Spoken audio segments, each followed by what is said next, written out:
선한 인생. 오늘 말씀 제목입니다. 선한 인생. 주중에 2개의 글을 읽었습니다. 저 열심히 살죠? 하나는 서강대 철학과 교수 최진석 씨가 쓴 글이었고, 또 하나는 연세대 명예교수 김형석 씨의 글이었습니다. 최진석 교수가 쓴 글의 제목은 마음의 크기 잔챙이는 가라였습니다. 이 글의 내용은 이러합니다. 차를 몰고 가다가 누군가 급히 끼어드는 바람에 깜짝 놀랄 때가 있잖아요. 이런 경우에 어떤 사람은 브레이크를 살짝 밟아서 들어오기 편하게 거리를 벌려주는 사람이 있다. 어떤 사람은 경적을 세게 눌러서 항의를 하고, 심지어 어떤 사람은 그 차를 앞질러 가서 주먹질을 해대기도 한다는 거예요. 반응이 제각각인 것은 농도가 다른 정의감 때문이 아니라 마음의 크기가 달라서다, 이렇게 얘기를 합니다. 마음이 크면 그냥 빙긋 웃고 말하지만, 마음이 작으면 끼어들기로 놀란 것을 자기 자존이 무너진 정도로 받아들이고 분노를 견디지 못한다는 거예요. 세상을 위해서 공적으로 공헌할 수 있는 사람이 어떤 사람이냐? 급히 끼어드는 사람에게 거리를 벌려주는 사람이다. 주먹질을 해대는 사람은 결코 공적인 역할 감당할 수가 없다. 사회적인 공헌할 수가 없다. 마음의 크기가 공적 역할의 수준도 결정한다. 그래서 그 글의 결론이 뭐냐? 잔챙이는 가라입니다. 김영석 교수의 글은 제목이 90세부터는 아름다운 인생 살고 싶었다입니다. 김 교수는 자신이 90세까지 살 줄 몰랐다는 거예요. 현재 그의 나이는 102세입니다. 그래서 그 김 교수님은 90세부터 새 출발을 다짐했다는 거예요. 아름답게 살자. 90세부터 결단한 내용이 아름답게 살자. 그래서 아름답게 살기 위해서 노력한 일이 몇 가지가 있습니다. 김 교수님이 노력한 첫 번째 일은 외모의 품격을 유지하자. 외모의 품격, 몸 단장을 하기 시작했습니다. 7, 80대 후배들을 보니까 나는 늙었다 하면서 허름한 옷차림을 하고 다니더라는 거예요. 옷도 하나의 예술 작품인데, 화려하거나 고급스러운 의상은 아닐지라도 품격이 있고 조화롭게 입어야 하는데, 어느 순간 지나면 나 편하면 그뿐이지, 이렇게 살더라는 것입니다. 그래서 위에는 양복, 아래는 등산복. 할렐루야. 이렇게 살아. 나 그렇게 사는 목사님들도 많이 봤어요. 강대상 위로만 보이니까 위에만 양복, 아래는 추리닝 같은 거. 하지만 김 교수님은 늙어도 아름답게 살자 결단을 해서 모임에 나갈 때나 강연장에 갈 때 최대한 멋을 부린다는 거예요. 두 번째, 아름다운 인생 살기 위해 김 교수님이 노력한 것은 세수 후에 꼭 화장품을 사용했다는 것입니다. 아침마다 머리를 살폈대. 자신은 이마가 넓대요. 대머리까지는 아닌데 이마가 넓어서 항상 거울을 보면서 오늘은 머리통이 얼마나 더 넓어졌는가. 감사하게도 어느 순간 지나니까 더 이상 넓어지진 않더라는 거예요. 뒷머리는 그래도 잘 있고 항상. 그래서 어떻게 할까? 주름살을 살피면서 관리했다는 것입니다. 90세 이후부터 세수하고 항상 화장품 2개를 사용을 했다. 그런데 아름다운 늙음을 위해서 노력한 일 중 가장 어려운 일이 있었는데, 세 번째 노력한 것, 생각과 감정을 미화시키는 일이 어려웠다. 하지만 김 교수님은 그 일에 에너지를 쏟았다는 것입니다. 옷을 다듬고 얼굴을 다듬는 것보다 몇 배는 어렵다는 것이지요. 가장 중요한 게 노욕을 다스리는 것. 나이가 들수록 욕심은 줄이고 지혜가 앞서야 하는데 그게 쉽지 않다는 거예요. 젊을 때 하지 못했던 일을 죽기 전에 다 해야 되겠다는 노욕이 생긴다는 것입니다. 거기다 치매까지 겹치면 이건 정말 감당할 수 없는 늙은이가 된다. 특히 나이가 들면서 자제력이 약해져서 좋지 못한 옛날의 습관이 튀어나오고 칭찬보다 욕이 쉽고 대화도 혼자 주도하기가 쉽다는 것입니다.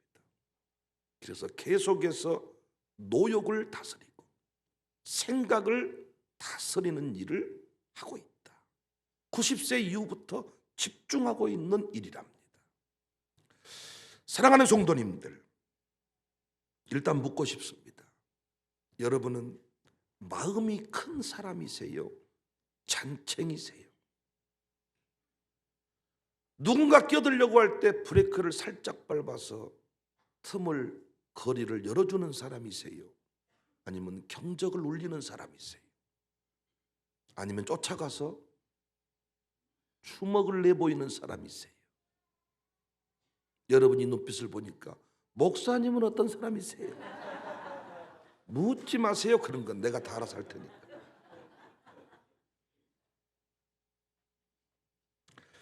또 여러분은 아름답게 늙어갈 나름대로의 묘안이 있으십니까?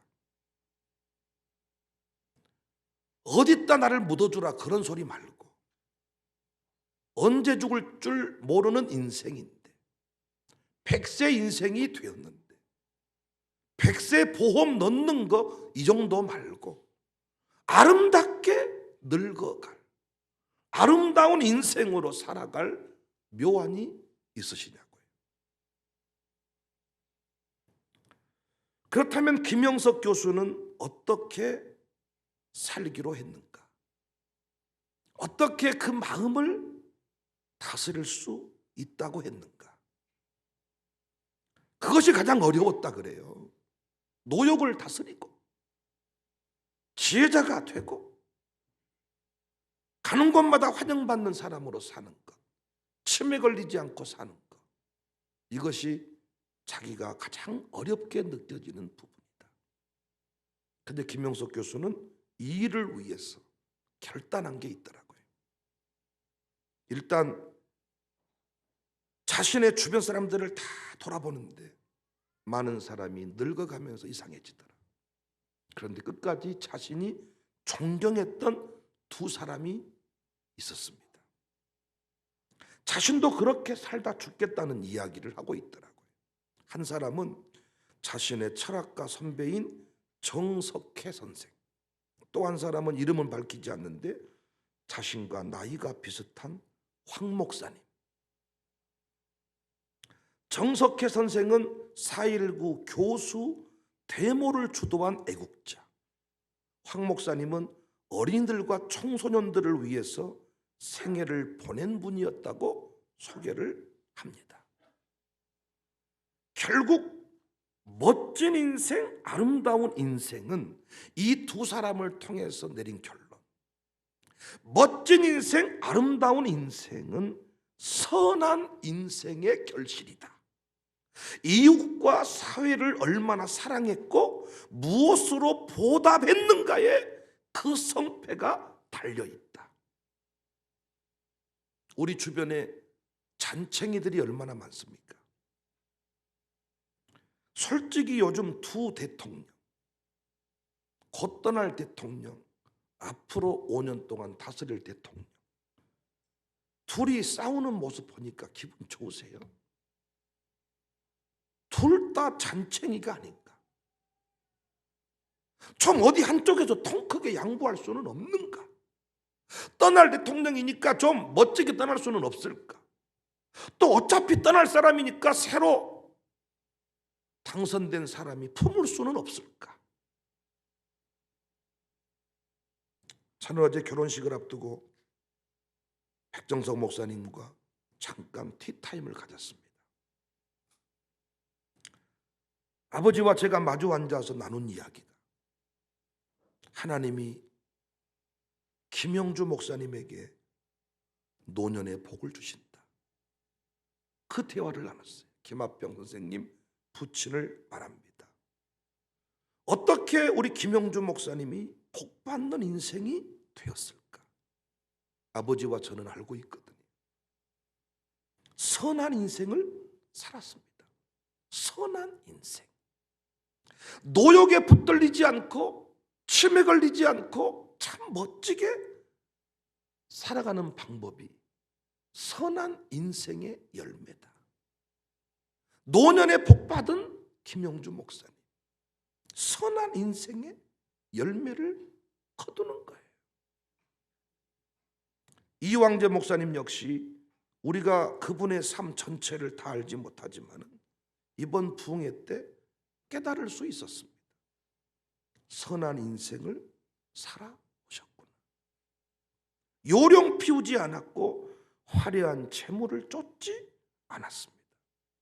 사랑하는 성도님들, 옷을 갖춰 입는 것, 화장품 2개, 여러분은 더 많이 쓰시겠지만 머리를 다듬고 머리를 심고 가발을 쓰고 여러 가지 것들 다 우리 김영석 교수도 하고 있는 일 중에 하나입니다.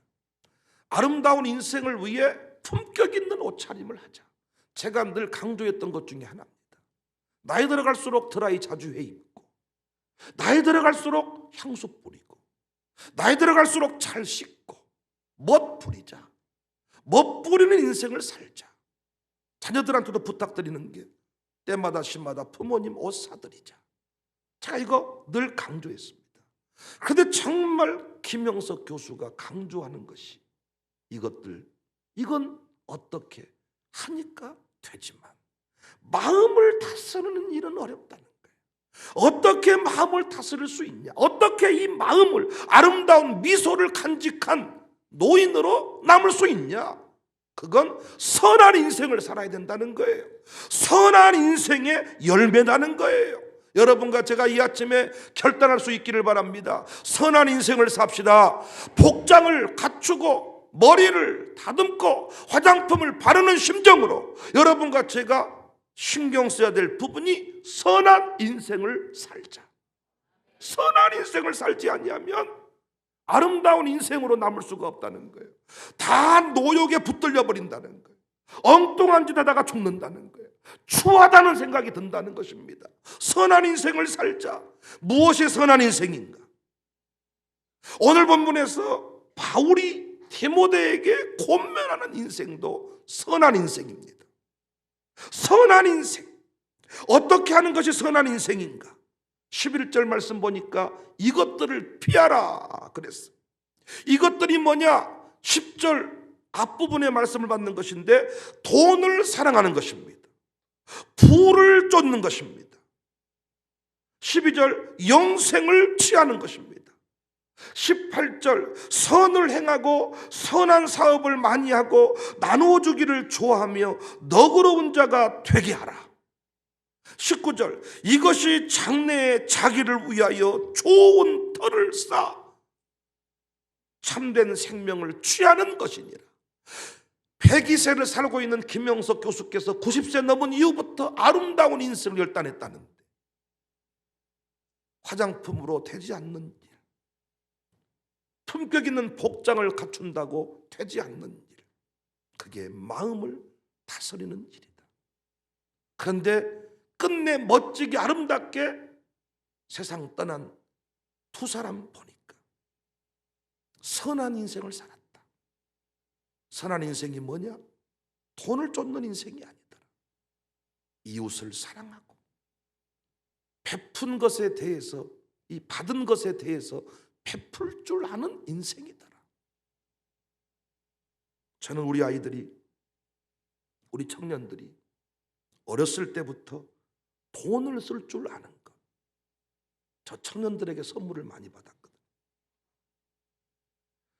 많은 교회는 어른들로부터 목사가 섬김을 받고 청년들은 목사가 이렇게 도울 때가 많은데 저희 교회는 바뀌었어요.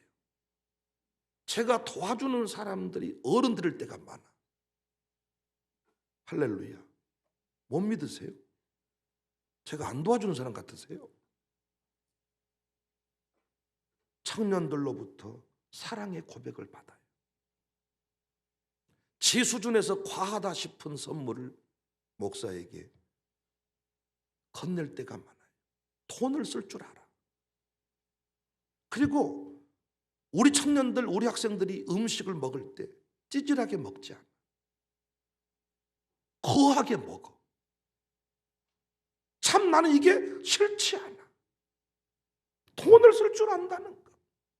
우리 샬롬 스쿨 친구들은 참 감사하게 학교 매점이 이디야. 그러다 보니까 이들의 돈 씀씀이가 커. 보통은 구멍가게 같은 곳에 가서 불량식품을 사 먹는 나이인데 이디야는 커피 한 잔에 보통 4,000원, 5,000원.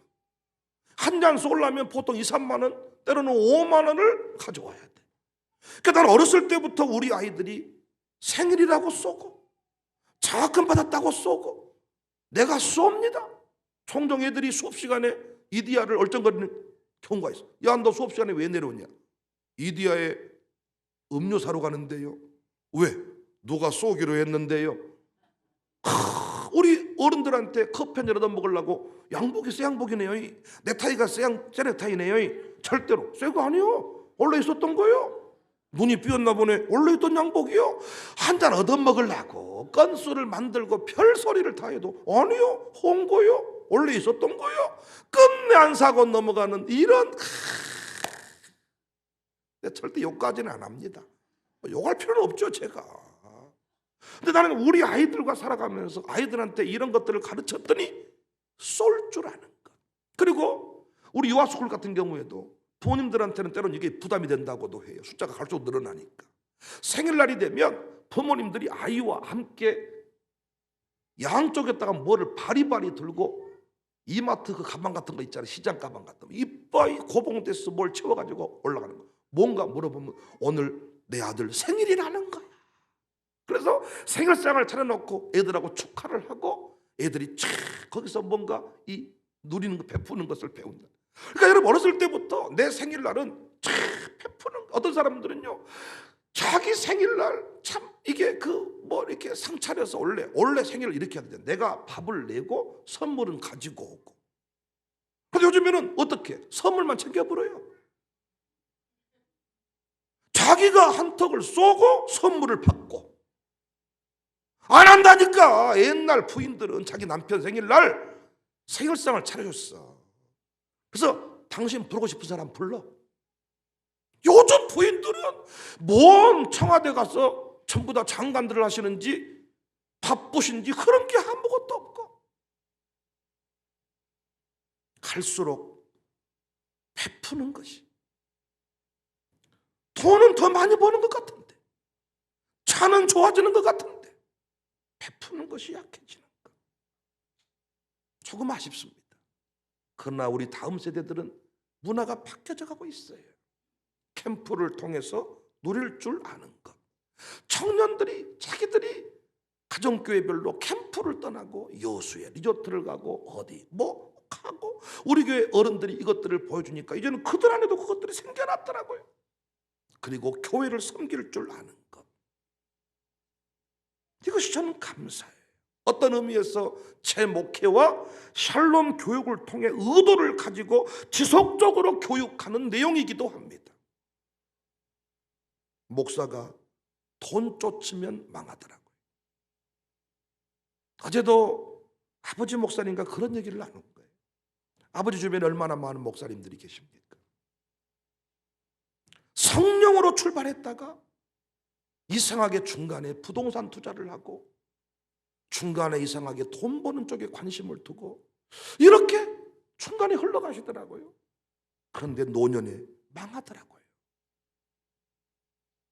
그런데 참 사람들이 보았을 때 너무 찌질하게 거지 같은 이런 삶을 살지만은 끝까지 목회한 분들 노년의 복을 받더라고요. 김영주 목사님이 노년에 복 받은 이유도 돈 벌러 가지 않았어요. 우리가 그분의 삶의 증인입니다. 최선을 다해서 목회했습니다. 그리고 어제도 백 목사님께서 말씀하시더라고요. 우리 김영주 목사는 어떻게든 베푸는 삶을 살았다는 거예요. 어려운 교회 섬길 때 선배 목사님에게 너무 고마워서 뭔가를 주고 싶은데 줄 건 없으니까 해남에 나오는 매실 장아찌를 담아서 또 액기스를 만들어서 만나면 목사님, 사모님 다 그걸 섬겼다. 그래서 아버지 입장에서도 좋은 교회가 나오고 기회가 있으면 저 목사님 꼭 소개해 줘야 되겠다. 그렇게 해서 지금의 교회를 만나게 돼요. 어떤 상황에도 나누려고 하고 베풀려고 하고 쌓아두는 인생이 아니라 섬기는 인생을 살면 노역을 다스릴 수가 있고 끝내 아름다운 인생으로 마무리할 수가 있다. 우리 교회 은퇴 목사님들이 왜 노년의 복을 받았을까요? 우리 교회 은퇴 목사님들 노년에 초하십니까? 노년에 초라합니까? 노년에 왜 복을 받았을까? 우리 교회 와서 사시는 모습 봐도 알 것 같아. 돈을 쫓지 않아. 저쯤 됐으면 이제는 뭐 병원비, 내가 뭐 어떻게, 내가 이러면서 뭔가 이렇게 좀 꽁치고 챙기고 막 움켜쥘 만한데 그렇게 살지 않더라. 생기면 베풀려고, 생기면 나누려고. 그래서 은퇴 목사님들, 은퇴 교육자의 그 모임을 보면 너무 풍성하다 그럽니다. 너도 나도 막 섬기려고 하는 모습이 있다는 것입니다. 결코 어른들한테 이런 표현 쓰면 안 되지만 잔챙이들이 아니에요. 잔챙이는 가라. 결국 마음의 크기가, 마음의 사이즈가 사회 공헌의 수준을 결론짓더라는 것입니다. 중간에 끼어드는 사람, 이런 잔챙이는 결코 위대한 자리에 쓰임받지 못하더라. 어떻게 마음이 넓어질 수가 있고 잔챙이 수준에 머물지 않을 수 있냐? 돈 쫓지 말라는 거예요. 영생을 취하라는 거예요. 선한 사업을 많이 하라는 거예요. 나누어 주기를 좋아하라는 거예요. 돈 하지 말라는 거예요. 누가 신발 핑계대면서 커피를 사라고 하거든. 사자는 거예요. 커피 한 잔 돈 없으면 빌려서라도 사자는 거예요. 어떻게든 베풀려고 하자는 것입니다.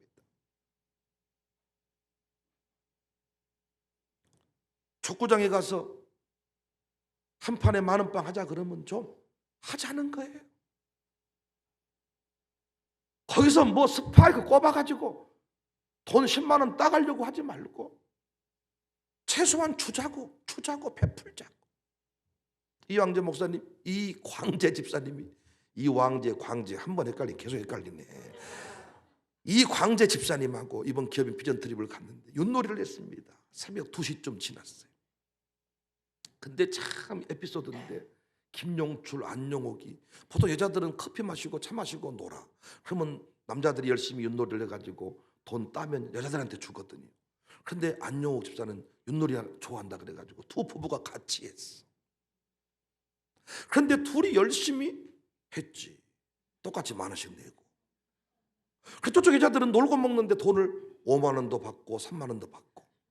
근데 두 부부는 열심히 했는데 계산해 보니까 2만 원인가 펐어. 김영수 집사가 갑자기 우리 둘은 죽으라고 맞벌이 했는데 결산해 보니 마이너스네요? 이러는 거야. 우리가 너무 그 표현이 웃겼어. 맞벌이 해가지고 결산하니 2만 원, 마이너스네요. 저 집은 한 집 벌었는데 돈을 많이 벌고 뭐. 그러니까 이 광재 집사님께서 그것을 지금 이 상황에서 우리한테 말하시면 안 되죠. 우리가 둘이 맞벌이 하라고 했습니까? 처음에 두 사람이 막 이길 때는 우리가 사기당한 줄 알았습니다. 부부 사기 도박단한테 걸린 줄 알았습니다. 근데 치니까 이제 우리 그런 말씀 하시면 안 되지요. 그러면서 항상 이런 자리에 올 때는 10만 원이면 10만 원, 20만 원이면 20만 원 잃어줄 마음을 가지고 오면 즐겁습니다. 이런 마음을 가지고 살면 모든 사람들이 나를 자기 형제로 여깁니다. 제가 웃으면서 모든 사람은 형제로 여기지만 가족은 원수로 여기는 거 아닙니까? 어디를 가든지 이 정도는 써줘야 되겠다. 이 정도는 이뤄줘야 되겠다. 이 정도는 섬겨줘야 되겠다. 이런 마음을 가지고 살면 아까 김형석 교수가 염려했던 노욕에 붙들리는 일, 추한 인생 되지 않는다는. 요즘 화장품이 너무 좋아서 화장품만 써도 주름살이 펴져버린다면서요. 할렐루야. 어디 뭐 이것 어렵지 않아. 우리 한기한 집사님만 해도 새 사람이 되셨잖아요. 이런 건 어렵지가 않아.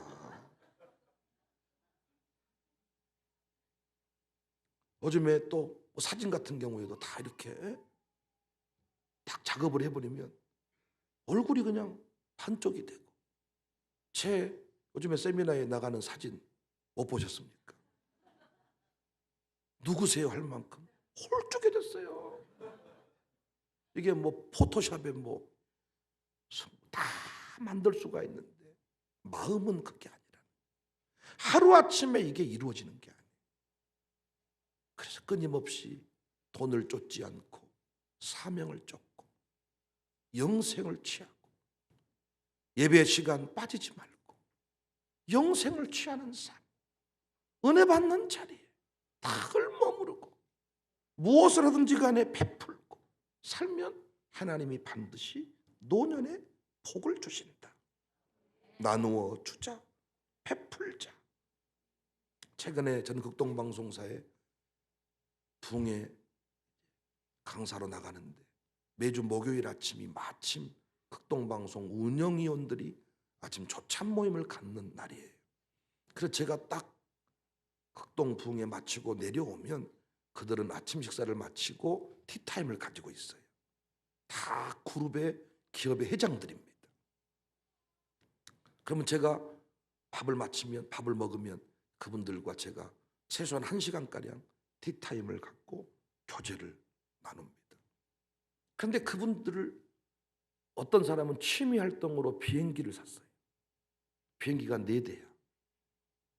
담양 가보면 그 경비행기가 있잖아요. 남평 쪽에 비행장을 사가지고 비행기가 4대. 뭐 상상을 초월한 그런 사람들인데 그분들의 공통점, 베푸는 일에 에너지를 쏟더라고요. 그러니까 없는 스케줄을 만들어서 돈을 벌러 가는 게 아니라 돈이 되는 쪽만 가는 게 아니라 그들은 보니까 돈을 쓰는 쪽에 스케줄을 할애하더라고요.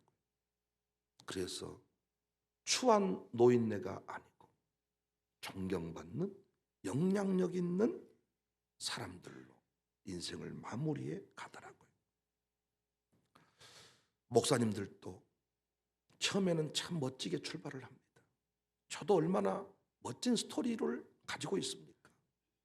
그러나 항상 은퇴할 때쯤 되면 치열한 전투의 과정을 치르고 언론 목사님이란 딱지도 못 붙이고 그냥 그렇게 불명예스럽게 퇴진할 때가 많아요. 이유는 하나입니다. 목회하지 않았기 때문입니다. 돈을 쫓았기 때문입니다. 영생을 취하지 않았기 때문입니다. 끝까지 목사가 할 일은 전원 주택을 짓고 저 푸른 초원의 그림 같은 그런 삶을 사는 게 아니라 끝까지 영생을 취하는 것, 끝까지 나누고 베푸는 것, 끝까지 돈 쓰는 곳을 찾아서 돈을 써주는 것, 끝까지 이런 인생을 살면 여러분 아름다운 인생, 아름다운 인생 살게 될 것입니다. 오늘 이 아침에 선한 인생을 살겠다 결단했으면 좋겠어요. 선한 인생을 살면 잔챙이가 아니라 넓은 마음의 소유자가 돼. 우리 교회가 이런 일에 좋은 모델이 될 수 있기를 주님의 이름으로 축복합니다.